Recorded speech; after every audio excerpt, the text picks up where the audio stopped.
Quiero con este mensaje hablar a los progenitores. Progenitor se refiere a aquel que tiene y que además hace uso de la cualidad de engendrar, ya sea padre o madre, es indistinto.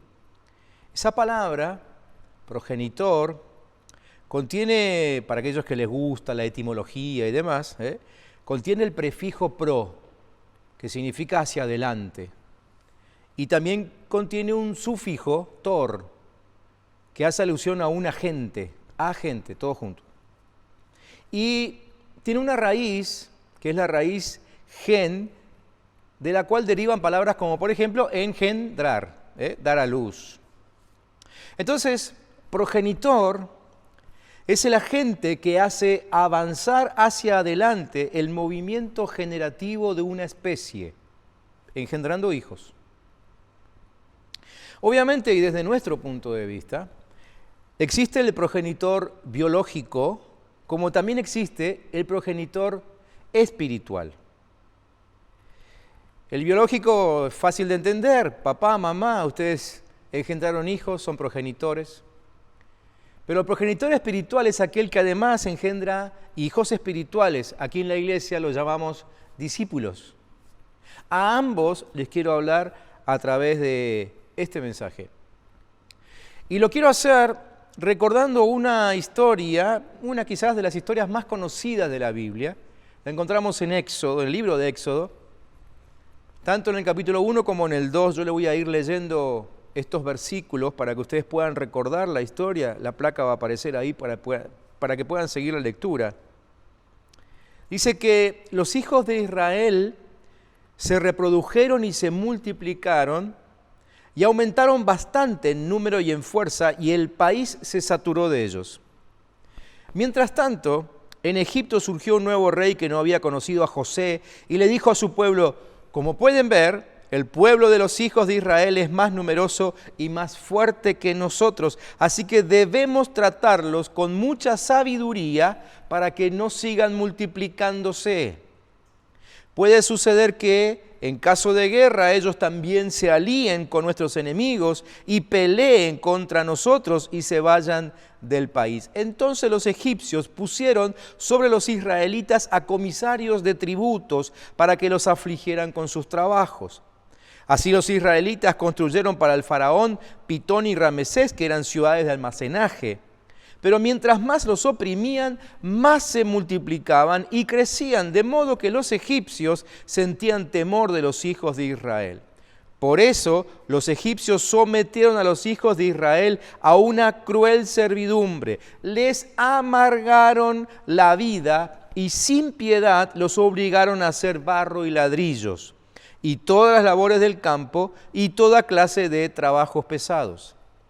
Además, el rey de Egipto habló con Cifra y Fúa, que eran las parteras de las hebreas en sus partos, y les dijo: cuando ustedes ayuden a las hebreas en sus partos, fíjense en el sexo. Si es niño, mátenlo. Si es niña, déjenla vivir. Pero las parteras temieron a Dios y no hicieron lo que el rey de Egipto les mandó, sino que les salvaron la vida a los niños. Y Dios trató bien a las parteras, y el pueblo llegó a ser cada vez más numeroso y más fuerte. Y como las parteras tuvieron temor de Dios, Él hizo que sus familias prosperaran. Pero el faraón ordenó a todo su pueblo: echen al río a todos los niños que nazcan, pero dejen con vida a todas las niñas. Un hombre de la familia de Leví fue y tomó por esposa a una descendiente de Leví que concibió y dio a luz un hijo. Al verlo tan hermoso, lo mantuvo escondido 3 meses, pero como no pudo esconderlo más tiempo, tomó un cesto de juncos, lo calafateó con brea y asfalto, colocó allí al niño y lo dejó en un carrizal a la orilla del río. Una hermana del niño se quedó a cierta distancia para ver qué sucedería. La hija del faraón bajó al río para bañarse, y mientras sus doncellas se paseaban por la ribera del río, vio el cesto en el carrizal. Entonces envió una criada suya para que lo recogiera. Cuando ella abrió el cesto, vio allí un niño que lloraba y le tuvo compasión. Entonces dijo, este niño es de los hebreos. La hermana del niño dijo entonces a la hija del faraón, ¿debo ir y llamar a una nodriza hebrea para que críe este niño por ti? Y la hija del faraón respondió, sí, ve. Entonces la joven fue y llamó a la madre del niño, y la hija del faraón le dijo, llévate a este niño y críalo por mí, yo te pagaré por hacerlo. La mujer tomó entonces al niño y lo crió, y cuando el niño creció, ella lo llevó a la hija del faraón, quien lo adoptó como su hijo y le puso por nombre Moisés, pues dijo, yo lo rescaté de las aguas. Cuando leemos el capítulo 1 de Éxodo, o por lo menos me pasó a mí cuando repasé el capítulo 1 en estos días, pareciera que estuviésemos leyendo el diario de hoy, ¿no? O un resumen de las noticias de los últimos años. Y nos muestra de qué manera el enemigo nos arrincona y nos vuelve indefensos. Tengo 6 preguntas que irán guiando este mensaje para que lo podamos ver. Y la primera pregunta es esta: ¿cómo nos ataca el enemigo? ¿Cómo nos ataca el enemigo? Todos nosotros tenemos un concepto del ataque del enemigo, ¿no? Pero la verdad es que muchas veces escuchando la mayoría de esos conceptos en realidad no tienen nada que ver o no tienen mucho que ver con el verdadero ataque de nuestro enemigo, el diablo. Esta historia nos muestra el verdadero ataque y su verdadera intención. Entonces, ¿cómo nos ataca el enemigo? Lo hace a través de un sistema faraónico. Un sistema faraónico que opera con una sabiduría animal y diabólica. Esta sabiduría actúa con tal nivel de sutileza que nos engaña hasta ponernos a comer del árbol incorrecto. ¿Se acuerdan de esa historia, la de Génesis capítulo 3? ¿Sí? Allí encontramos a la serpiente engañando con sabiduría y con astucia a Eva. ¿Sí? La convenció de que debía comer del árbol incorrecto. Esa misma sabiduría se ve manifiesta con cada uno de estos ataques de nuestro enemigo, el diablo. ¿Sí? Y es ese ataque sutil, con esa sabiduría sutil, ¿qué es lo que busca? Busca, como con Eva, generar ganarse tu confianza, ¿sí? Ganarse tu confianza hasta llevarte a comer del sistema lo que te quita la autoridad. Eso es lo que nos pasa a nosotros cuando nos servimos de las ofertas que el sistema nos hace. Terminamos perdiendo autoridad como iglesia, como hijos de Dios. Segunda pregunta: ¿qué busca lograr el sistema faraónico con esa sabiduría diabólica? Primero, que no nos multipliquemos, que perdamos la capacidad de hacerle guerra estratégica. Él sabe que la tenemos. Que estemos a su servicio, bajo su dominio, y que seamos neutralizados en nuestro poder, ese poder que ya sabemos que tenemos y que por lo menos aquí entre nosotros en la Iglesia del Camino lo mencionamos constantemente, para no olvidarlo. Tercera pregunta: ¿de qué manera aplica su sabiduría diabólica? El texto nos muestra por lo menos 3. La primera de esas maneras es molestando. El versículo 11 dice que pusieron comisarios de tributos. ¿Para qué? Para molestarlos con sus cargas. Así que el primer intento o el primer ataque del enemigo es molestándote. ¿No te sentiste molesto últimamente con normativas, protocolos, controles? Te molestaste, decime que no. La segunda forma es oprimiendo. Dice el versículo 12 que les hacían servir con dureza. Claro, después de la molestia te agregaron los impuestos, los aumentos, y por ende tuviste que redoblar probablemente tus horas de trabajo. Y en tercer lugar, el versículo 14 habla de un ataque angustiando.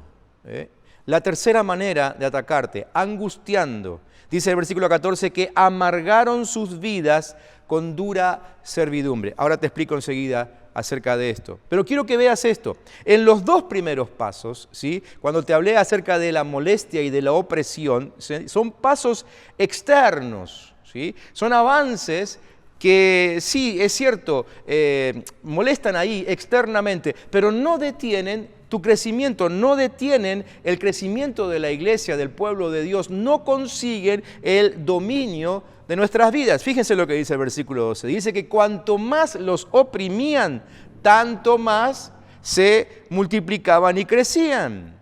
De modo que los egipcios temían a los hijos de Israel. Así que mientras que la operación del diablo sea externa, vos y yo seguiremos multiplicándonos, creciendo y aún generando temor en el campamento enemigo. Ahora el problema se presenta cuando el enemigo logra penetrar nuestro mundo interior. Y esa es la tercera forma que recién mencioné. Cuando logra penetrar el mundo interior a través de la angustia y a través de la amargura. Amargura no es un sentimiento fugaz. La amargura es un estado del corazón por vivir cargado con la opresión constante y perseverante del enemigo. Una opresión que no solamente tiene que ver con trabajar más para el sistema, sino que es una opresión que involucra el aislamiento y la separación de los afectos, que involucra el aislamiento y la separación de los sueños, de los proyectos, de los planes.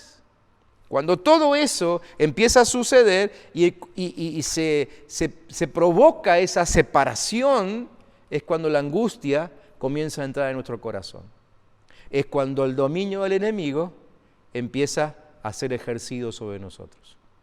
Lo peligroso de todo esto que te estoy mencionando, de esta última forma de ataque a través de la angustia, a través de la amargura, es que, como dice la Biblia, lo dijo Jesús, la boca habla de lo que hay en el corazón y la angustia afecta tremendamente al corazón. Entonces, en el momento quizás menos pensado, nuestra boca comienza a involucrarse en un lenguaje que no tiene nada que ver con el lenguaje del reino. Y empezamos a hablar de lo que nuestro corazón está sufriendo y como dice Proverbios 18:21, con lo que sale de nuestra boca, empezamos a producir muerte a nuestro alrededor.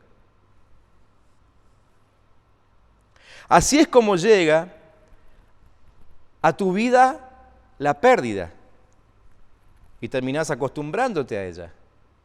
Aunque legalmente la Biblia dice que sos un ganador. Así es como llega a tu vida la enfermedad y terminás acostumbrándote a ella. Aunque la palabra de Dios dice que por las llagas de Jesús fuiste sanado. Así es como llega a tu vida la miseria y terminás acostumbrándote a ella. Aunque las Escrituras digan que sos bendito con toda bendición en los lugares celestiales. Todos estos sentimientos, que se empaquetan en una sola palabra, que es angustia, amargura, son ilegales, por supuesto que son ilegales, porque Cristo ya pagó para que vos no tengas esos sentimientos, para que vos no sufras de ningún tipo de angustia, ya pagó. Pero el sistema faraónico realmente progresa si logra entronarse con su ilegalidad en nuestro corazón. Cuarta pregunta. ¿Cómo lograron entonces los hebreos neutralizar el ataque de Faraón y que éste inclusive no afectara a las futuras generaciones? Porque Faraón consideró, según lo que vemos en el versículo 15, que no tendría resistencia en su plan. Pero de lo que no se había percatado Faraón es que Cifra y Fúa, las parteras, no habían sido colonizadas por el sistema infernal en su corazón. Es decir, el sistema faraónico es vencido cuando surgen en medio del pueblo hijos de Dios que no se dejan colonizar por el infierno. Estas parteras tenían temor de Dios, dice la palabra. Y el temor de Dios activa la protección de Dios. Lo dice el Salmo 34, lo dice el Salmo 115. El temor de Dios activa su provisión, como dice el Salmo 34 también. El temor de Dios cumple aún nuestros deseos cuando nuestros deseos están encaminados en agradar a Dios. El temor de Dios cumple nuestros deseos y nos libera del mal, dice el Salmo 145. El temor de Dios es nuestra confianza y protección ante el rostro de la muerte, como dice Proverbios 14. Por esta causa, Sifra y Fúa se volvieron preservadoras de vida. Quiero que te grabes esta frase, quiero que te grabes este nombre, porque es el nombre de una generación que estamos intentando que aparezca en este tiempo. Sifra y Fúa se volvieron preservadoras de vida. Ellas sabían que el temor de Dios ante la amenaza de Faraón protegería y prosperaría su familia. Y fue lo que sucedió, lo vemos en el versículo 21 de Éxodo 1. Quinta pregunta. ¿Qué busca Faraón en estos días? Porque el sistema sigue vigente. En este tiempo, el sistema faraónico busca eliminar tu ADN multiplicador. Ahí lo vemos en la historia, en el versículo 22. Pero también podemos entenderlo desde lo que Cristo Jesús nos dejó dicho antes de volver al trono del Padre.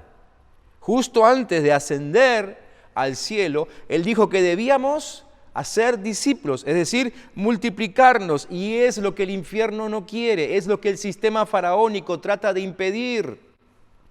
Por eso el sistema faraónico intenta eliminar tu ADN multiplicador, un ADN que Dios te dio, del cual Dios te proveyó. En vos está el ADN de Dios, el ADN multiplicador de Dios, y el sistema faraónico quiere neutralizarlo. Ese sistema diabólico le tiene miedo a lo rápido que vamos creciendo, a lo rápido que va creciendo la iglesia, a lo rápido que crece el pueblo de Dios, el reino de Dios. Sexta pregunta. ¿Y cuál es el mensaje para nosotros en medio de toda esta historia?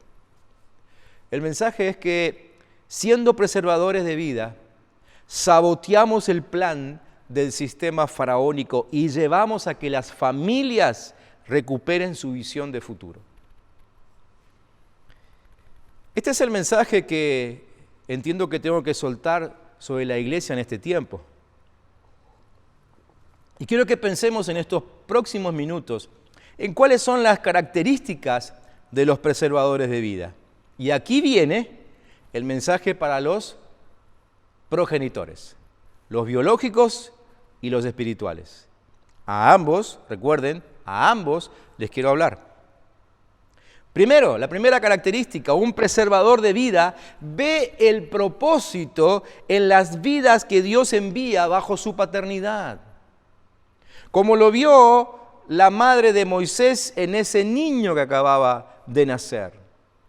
Yo supongo que en ese momento muchas madres se tienen que haber resignado a perder a sus hijos por el mandato, por el decreto de Faraón. Esta madre no. Yo creo que ella percibía en su corazón que Dios iba a hacer algo a través de ese hijo. Un preservador de vida ve el propósito en las vidas que Dios envía bajo su paternidad, ya sea que sea tu hijo biológico o que sea tu hijo espiritual. Ambos comparten esta característica.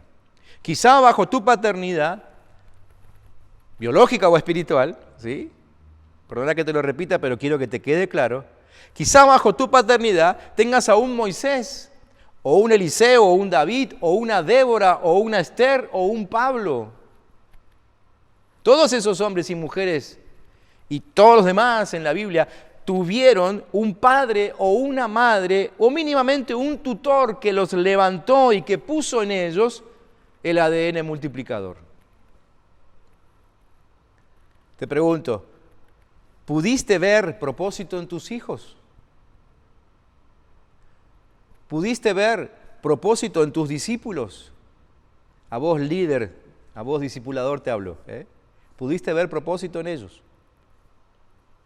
Segunda característica, Un preservador de vida le enseña a cada persona que llega bajo su paternidad a operar en el poder de la resurrección.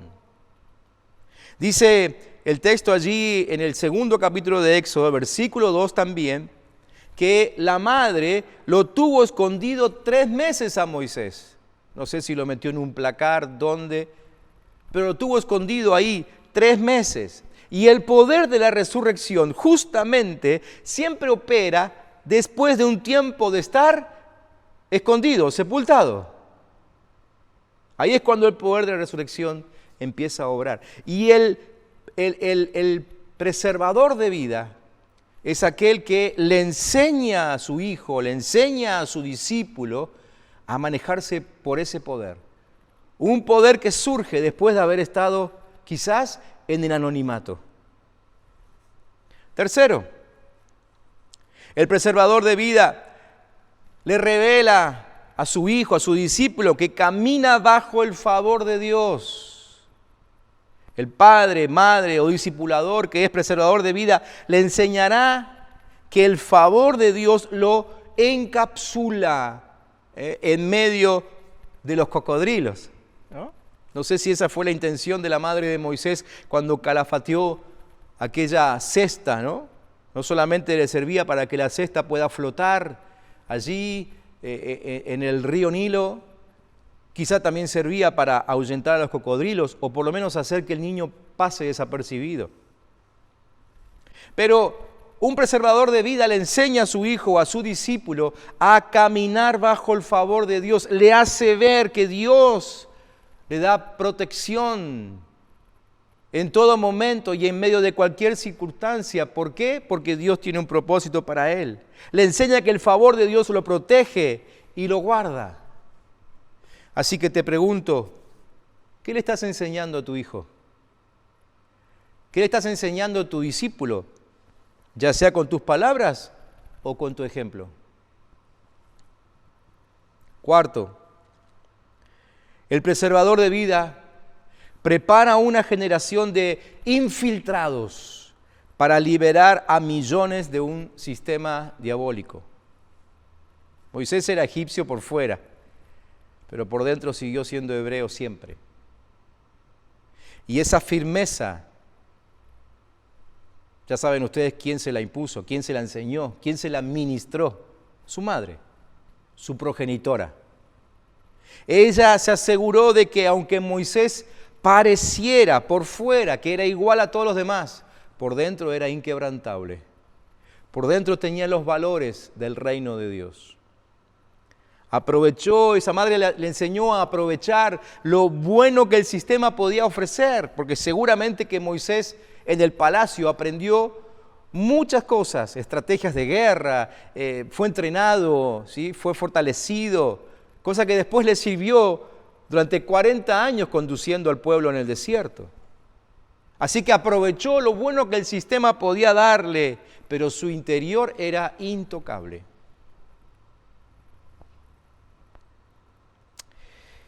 Este mensaje busca progenitores.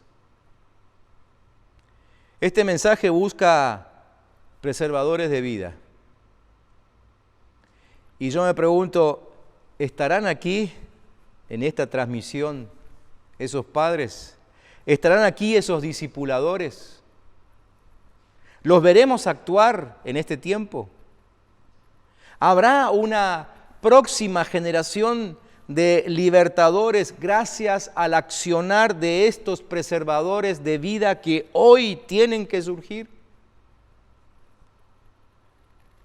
Siempre recomendamos que a estas transmisiones y a cualquiera de nuestros encuentros vengan con lápiz y con papel. Espero que lo hayas hecho hoy también. Y que puedas anotar ahí algunas cosas que te quiero sugerir. En primer lugar, ¿podrías anotar ahí el nombre de tus hijos? Sí, ya sé que te los acordás, pero ¿podrías anotar ahí el nombre de tus hijos y escribir al lado el propósito que Dios te mostró para cada uno de ellos? Si no podés hacerlo, por favor, ponete a orar urgente para que Dios te muestre el propósito que Él tiene para con tus hijos. Inmediatamente deberías poner a trabajar en eso. Esa es tu misión como progenitor, formarlos a ellos conforme al propósito de Dios. Líderes, discipuladores que están ahí, ¿pueden anotar el nombre de sus discípulos y escribir al lado el propósito que Dios les mostró de cada uno de ellos?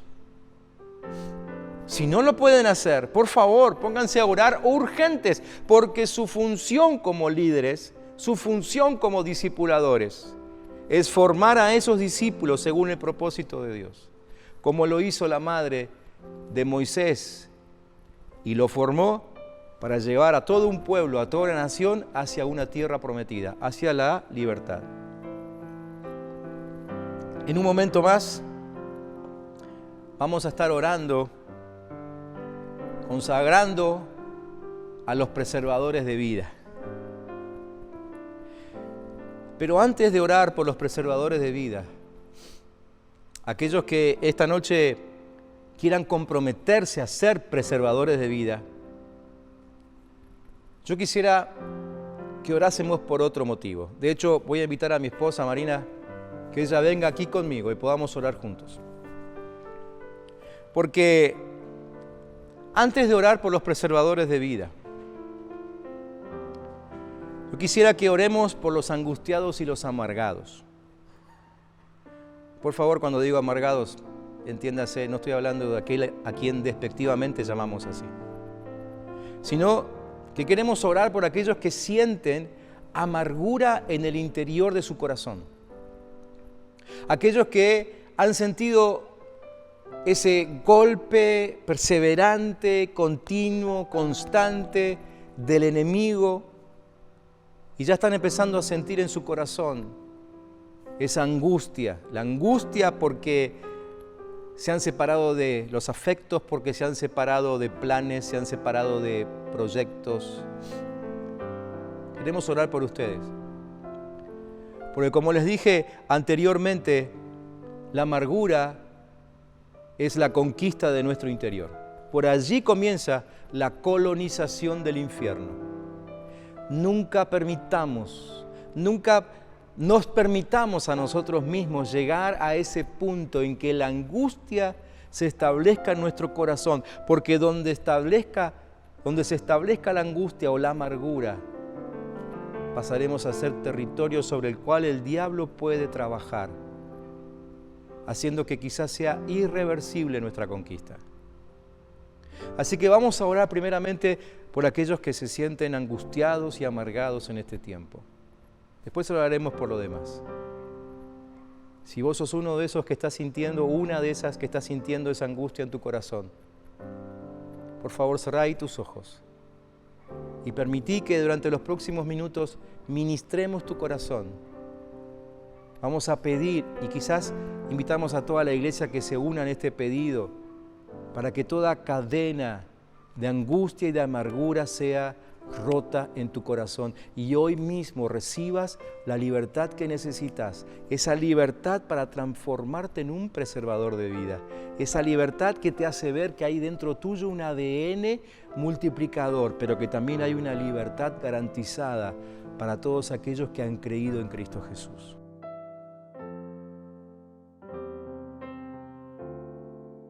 Comenzamos la reunión diciendo que Dios tiene planes para que seamos llenos del Espíritu Santo y tener gozo y alegría. Por eso vamos a orar también pidiéndole eso a Dios, que a través del Espíritu Santo Él te libre de la amargura para que puedas ser lleno de ese gozo y de esa alegría que Él tiene para tu vida. Padre, gracias porque cuando Jesús vino, Señor, Él sabía que al pasar por la aflicción iba a poder entender el dolor de tantos que a través de diferentes circunstancias, tragedias, situaciones inesperadas, Señor, terminaron con angustia, con amargura, tal vez en depresión. Padre, debilitándose día a día cada vez más. Y Señor, tu palabra nos enseña que Jesús, Señor, padeció los mismos padecimientos que padecemos nosotros. Por eso Él nos entiende, Él sabe lo difícil que es para una persona que tiene amargura en el corazón, que tiene esas aguas amargas dentro, poder disfrutar de la vida abundante, poder creer que puede ser libre, Señor, de ese sentimiento que somete, que hace, Señor, que no podamos tener fe ni poder pensar en un futuro diferente. Señor, hoy quiero orar por todos aquellos que han caído en la amargura, por esas tragedias, Señor, que de repente en la vida se presentaron. Situaciones inesperadas que rompieron el presente y el plan que tenían, trayendo ese sentimiento tan oscuro, tan terrible de la muerte, de un caos, Señor, donde el duelo se ha hecho largo y difícil y donde pareciera que no hay esperanza. Señor, oro por ellos para que hoy en el nombre de Jesús, Señor, puedan ser libres de esta atadura, libres de este sentimiento, libres de esta contaminación, no solamente espiritual, mental, sino también a nivel del cuerpo. Padre, que esa amargura deje de castigar el cuerpo. Pero también quiero orar por aquellos, Señor, que han sido sometidos de diferentes maneras en toda su vida, Señor. Tal vez con abuso psicológico, con violencia verbal, pero también con maltrato físico, Señor. Hay tantas personas que han sufrido de diferentes maneras, aún desde la infancia, aún desde que eran bebés, Señor. Y lejos de que su historia sea como la de Moisés, de tener padres que cuidaban y velaban, han tenido padres que, Señor, no estuvieron a la altura de las circunstancias y expusieron a sus hijos a maltratos verbales, físicos, a abandonos, a rechazos. Y eso también duele, Señor, y eso también trae amargura de espíritu. Por eso, Padre, vos entendés también esto. Porque Jesús, en la cruz vos dijiste, Padre, ¿por qué me has abandonado? Vos sentiste el dolor del abandono. Vos sentiste el dolor profundo de sentirte solo en un momento difícil, en un momento de dificultad. Por eso vos nos entendés, Señor. Por eso vos dijiste, vengan a mí, que yo sé sacar esa carga. Pero hoy también quiero orar por todos aquellos que han sido sometidos físicamente con abusos y violaciones. Padre, esto quebranta la estima, quebranta la dignidad humana, roba el futuro, roba la esperanza. Y Señor, trae sentimientos de asco y Padre, no hay un diseño presente que pueda extenderse. Por eso somete a las personas a una vida de derrota. Padre, ten piedad por ellos que han sido, Señor, sometidos con abusos y violaciones. Padre, tú sabes hacer las cosas nuevas todos los días. Y hoy te pido por ellos, Señor, aquellos que han entregado su corazón a ti, aquellos que dicen, quiero creer que Dios puede quitarme este peso y esta amargura del abuso, de la violación, del manoseo, de sentirme asqueada por esto. Padre, ten misericordia de ellos que han sido víctimas, Señor, de perversos, de gente manipuladora, de gente que ha venido con un espíritu capataz, Señor, poniéndose por encima de ellos y bajando la dignidad que ellos tenían como hijos de Dios, como creados a imagen y semejanza de Dios. Padre, hoy quiero orar por ellos, para que quites, Señor, esa amargura que es un manto de silicio, que es, Padre, es como vivir en eterna oscuridad en el alma, donde no hay gozo y alegría plena, porque siempre está el dolor de haber sido ultrajados. Padre, en el nombre de Jesús, quiero orar también por aquellas mujeres que han perdido sus hijos, Señor. Aquellos padres que han tenido que entregar a sus hijos antes de que ellos partan. Señor, en el nombre de Jesús, esto trae tanto pesar en el corazón. Y tu palabra nos enseña que de tal manera vos nos amaste, que vos entregaste a tu Hijo. Padre, Dios Padre, tú sabes cómo tratar con este dolor, tú sabes. Por eso en esta hora yo quiero bendecir a cada papá, a cada mamá que nunca se ha podido reponer del duelo por el fallecimiento de algún hijo.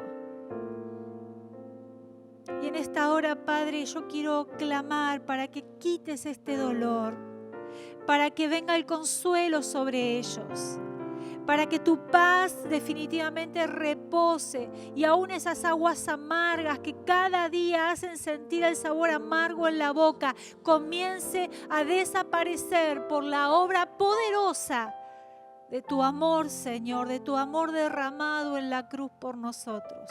Tú sabes lidiar con esto. Tú sabes, Padre, quitar la angustia. Señor, quiero bendecir a cada una de las personas que hoy se identifican con la amargura, que se identifican con la depresión, que se identifican con esa tristeza de haber perdido a alguien. Señor, en el nombre de Jesús, hoy nuestras vidas las ponemos en tus manos y ponemos en tus manos la vida de todos aquellos que tal vez están transitando por momentos difíciles de enfermedades, Señor, incomprensibles, de situaciones incomprensibles. Padre, solo tú tienes las respuestas y a veces no queremos esperarlas y eso nos llena más de amargura. Nos enojamos contra vos. Padre, y hoy también quiero incluir en mi oración a todos aquellos que están enojados contigo. Padre, que el enemigo ha levantado barreras para que ellos definitivamente no puedan creer en ti, porque están enojados. Hay un enojo que se interpone. Espíritu Santo, obra en sus vidas. Quita todo velo y toda ceguera que impide ver el plan perfecto de Dios. Señor, vos tenés planes de bien. Nunca, nunca estuvo en tu corazón que algo malo nos aconteciera. Pero el enemigo, aquel que vino, Señor, a matar, robar y destruir, ha provocado esto. Y por eso hoy declaramos ilegal toda operación en la vida de aquellas personas que quieren acercarse a Dios, pero que no comprenden su situación. Dios, líbrales de esas ataduras, de esa ceguera, para que puedan ver claramente que tú eres un Dios de amor, un Dios de poder, un Dios que cambia, un Dios que transforma, un Dios que vivifica, un Dios que posiciona una vez más en lugares celestiales en Cristo Jesús, que devuelve la dignidad, que devuelve el amparo, un Dios que resucita aún a los muertos. Tu palabra dice que el que en mí cree, aunque esté muerto, vivirá. Señor, yo sé que hay muchas personas que se sienten muertas por dentro, porque ya no tienen proyectos, porque ya no tienen visión de futuro. Padre, en el nombre de Jesús, resucítales en este tiempo. Resucita, Padre, el propósito por el cual vos los creaste. Resucita en ellos, Señor, y rescátalos. Rescátalos, Señor, del hoyo, Señor, donde el enemigo los metió, en esa cueva de oscuridad y de tristeza. En el nombre de Jesús. En el nombre de Jesús, diablo, te ordenamos que sueltes esas vidas en el nombre de Jesús. Que sueltes las vidas de esos niños que estás queriendo atacar, que estás queriendo, Señor, llevar, que el diablo está queriendo llevar a la muerte. Padre, hoy declaramos que esto es ilegal, porque tu diseño es diseño de vida. Y Cristo murió para que tengamos vida. Por eso declaramos a la muerte ilegal.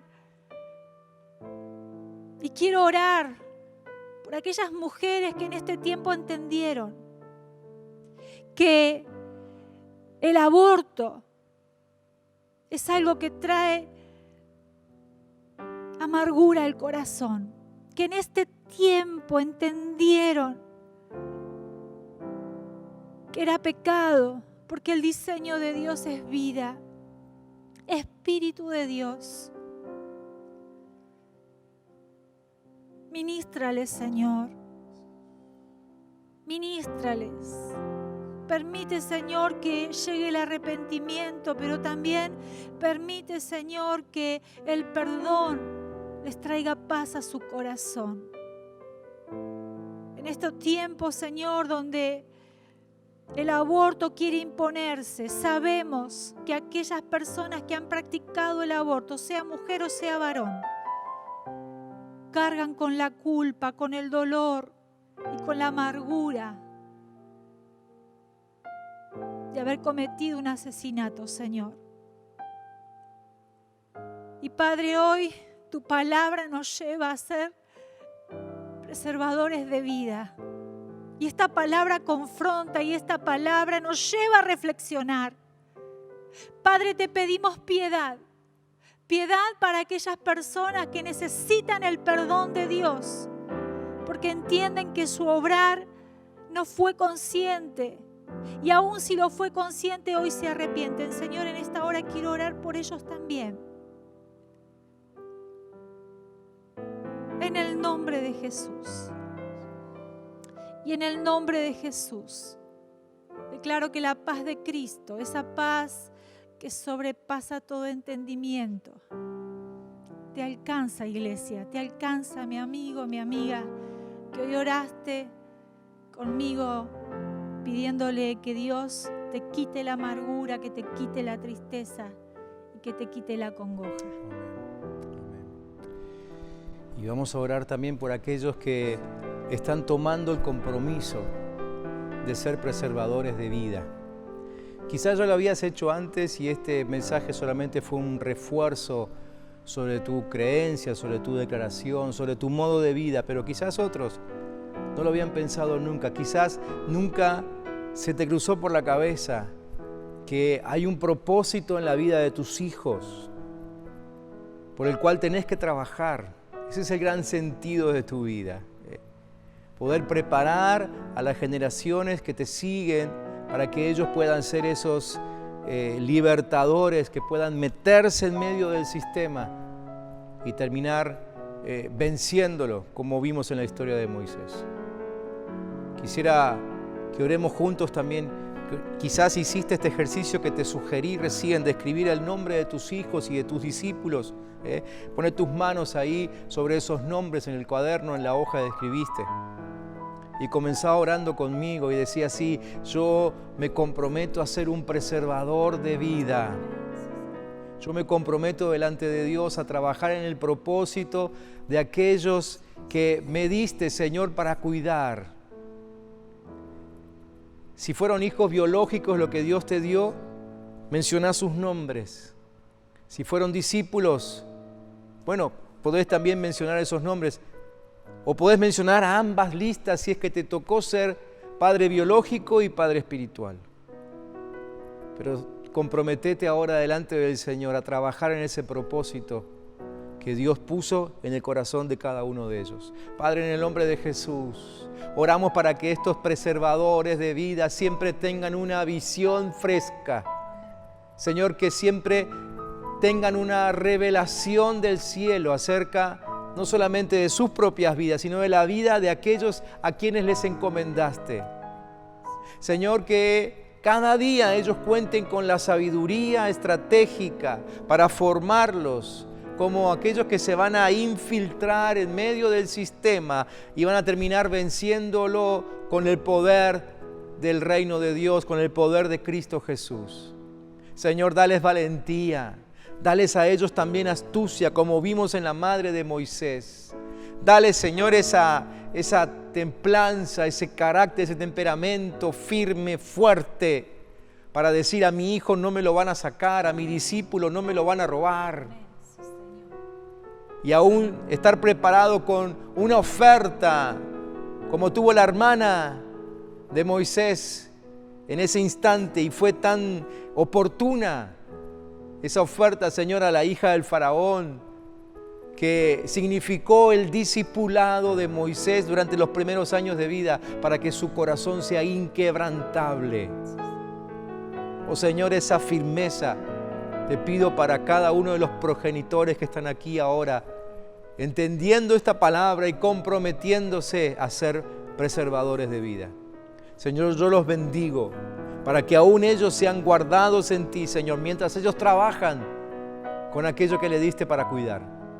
Señor, en el nombre de Jesús, Abrí los ojos de cada preservador de vida para que puedan ver los peligros por delante, para que puedan ver los peligros por detrás, para que puedan ver los peligros a los costados y caminar en tu camino, Señor, sabiendo que tú eres el más interesado en proteger a esas vidas que pusiste en sus manos. Señor, que nunca le falte una palabra de Dios en su boca, que su corazón esté lleno de palabra de Dios, para que cuando hablen solamente produzcan vida y más vida y más vida. Señor, oramos por toda esta iglesia que hoy está reunida aquí, para que seamos una iglesia de preservadores de vida. Señor, y sea cual sea la lucha que tengamos que enfrentar, que nuestra lucha siempre, siempre esté orientada a preservar la vida. En el nombre de Cristo Jesús. Amén. Y amén.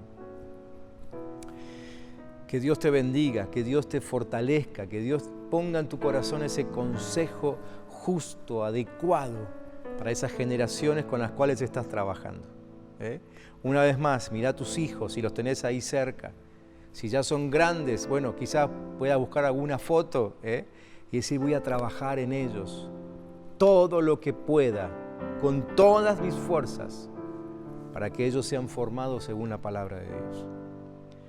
Y por favor, esta administración que hicimos sobre tu corazón, sobre aquellos que tenían el corazón angustiado, cree que Dios esta noche te ha liberado. Nosotros creemos que las cadenas de angustia se han quebrado, que se han roto, que la amargura se ha ido. Y nosotros le decimos al diablo y al infierno que no puede conquistar tu corazón, porque la angustia y la amargura ya no están en tu vida. Te bendecimos.